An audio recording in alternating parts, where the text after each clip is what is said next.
What's going on, everyone? Welcome back to another video on the Civic Coupe. Now, as you can probably remember, the last video I did on the Civic Coupe, we fit the 17-inch wheels.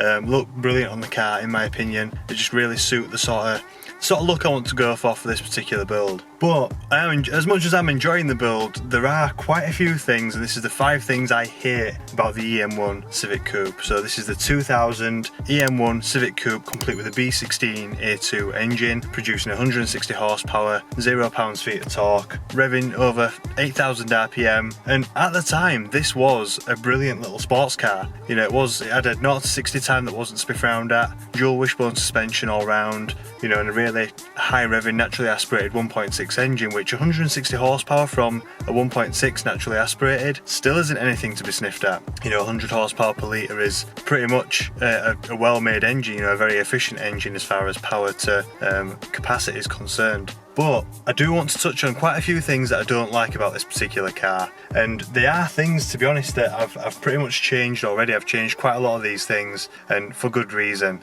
My opinion is that new cars have sort of spoiled us a little bit, being able to connect us to the road, so to speak. And I say that because older cars like this were known for being quite raw, very good for like driver feedback and things like that. But I think new cars, we have actually been spoiled in a way with how well they feel, how connected they make you feel with the road. Things like the GT86 would be a very, very good example, but even normal cars, like a normal 1.4 version of a Vauxhall Astra, let's say, for argument's sake, there are quite a lot of things that instill sort of confidence in you as a driver, and we'll sort of touch on those in a little bit. But the main thing that I hated about this particular car, and it was one of the first modifications to the car, was the steering wheel. The original steering wheel on the Civic was absolutely huge, and it felt like I was driving a bus. It wasn't 3-spoke, it was like, you know, 4-spoke, big horn, like a big sort of airbag in the middle with like horn buttons either side, and it just looked really old school. And it wasn't as comfortable or as sporty sort of feeling as, like, let's say the EG Civic steering wheel, which was a 3-spoke steering wheel and had a thicker grip. That was one of the sort of bigger sort of contributors to the feel of the wheel. Was the grip was quite narrow on the old steering wheel for, you know, a VTI or for an SI trim, or however you want to, you know, label it in your particular country. It just wasn't, it didn't feel sporty, it didn't feel very driver orientated, if you like. Whereas I replaced that steering wheel, because I hated it so much, with the EP2 Sport steering wheel, which is effectively an EP3 steering wheel, red stitching and all, but without the red Honda badge. The second thing that I hate about this particular car was the seats. Now, the seats, as you can probably tell, they aren't the original seats that I'm in at the moment. They are the Del Sol CRX seats. Now, these seats I chose specifically because, one, very easy to adapt and get to fit in this particular car, and 2, the seating position is so much lower in these particular seats in comparison to the stock seats. The stock seats were just horrible. I felt I was sat so much higher, I felt like I was sat on the seat rather than in the seat, and overall, because you are sat so high in the car, you just felt as though you were getting thrown around the car in cornering. Whereas these, they have quite good bolstering in comparison to like the standard seat fitted to this particular car, and they're just so much better. I mean, why Honda would choose to fit a seat that, fair enough, it had more adjustability, but wasn't as supportive for, you know, a spirited drive, let's say, than as these seats are, with the bolstering that they have and how low down they sit. I don't know why they choose to do something like that when they had these seats ready and available to go. So yeah, that's my second point. The seating position, in my opinion, for a driver orientated car, a driver focused car, is one of the main things, one of the most important things in my opinion, is seating position. The third thing then would be the huge tyre sidewalls that came on the EM1. Now, I know that they were sort of just touching on low profile tyres at that sort of era, but it really does numb the feel, and that's what a lot of new cars have over the older generation of cars. You know, the golden era, if you like, of Japanese cars all had like 50 or 55 profile tyres, 45 if you were lucky, you know, in relation to the aspect ratio of the tyre sidewall. Whereas these wheels that I have now, I've replaced obviously the 195 5515s that the EM1 comes with as standard, and the wheels that I have now are a 205 40R17.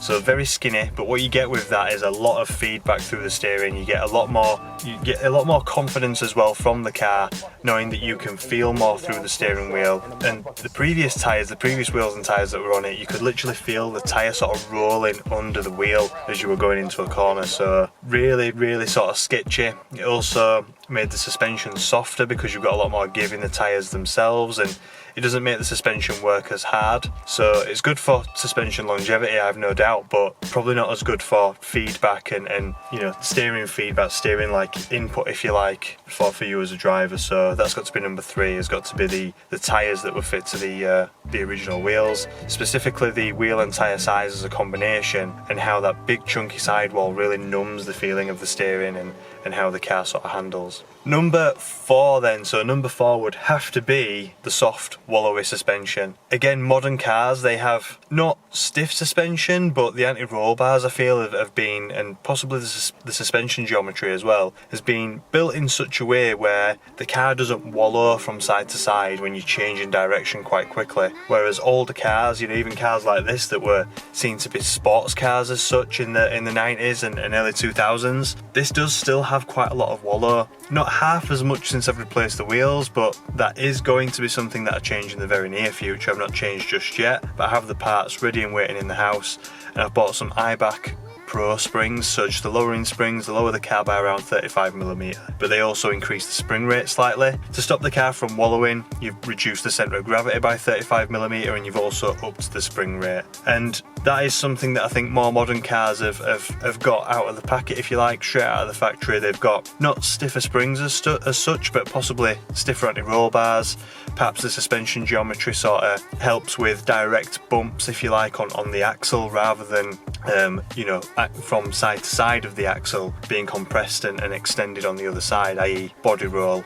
I think they work very well to combat body roll modern suspension designs. So that's number 4, is the soft suspension, which will soon be addressed, and in combination with the low profile tyres should give a lot more confidence in driving the vehicle. Number 5 then, and it's true what they say, the hype isn't real in relation to the EM1, it's slow. It is slow because you're talking a car that weighs the exact same amount as a GT86, 1.25 tonne in metric kilogram. The GT86 weighs 1245 kg, so they're pretty much identical weight-wise as this car to a GT86, which is known for being very slow, and this has 40 horsepower less, thereabouts. You know, I don't know what they dyno at in comparison to what this would dyno at these days. This may have lost horsepower, perhaps the GT86 was overinflated as far as horsepower figures are concerned on initial release. Maybe it doesn't put down 197 horsepower, maybe it puts down 180 if you're lucky. Who knows, there's so many variables, it's ridiculous, but this is slow.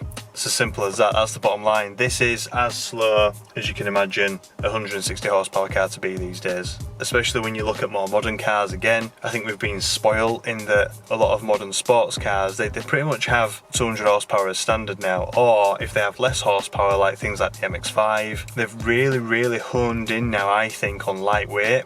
More for emissions and for MPG than sports oriented driving, but it does certainly help when you're looking at horsepower per tonne and 0 to 60 figures and things like that. Lightweight chassis and, you know, a medium powered car, let's say 150 to 200 horsepower, it really helps. So one thing that sort of stands out for me is the current MX-5, as I was saying earlier, with now 184 horsepower, I think they are standard, the 2 litre variant, and it weighs literally just over a tonne. I think it's 1050 kg, so extra 20 horsepower, 30 horsepower in comparison to this, and 200 kg lighter, you can bet your backside that it's going to be a lot quicker, even though that isn't considered these days as a fast car, or as it's still a sports car, but this was considered, you know, a reasonably quick car for its time 20 years ago. So those are my 5 things that I hate about this particular car, and as you can see, I'm slowly changing those things. I've changed so far the steering wheel, the seating position, the wheels and tyres. Next on my list is the springs, and who knows if I'm going to make it faster or not, but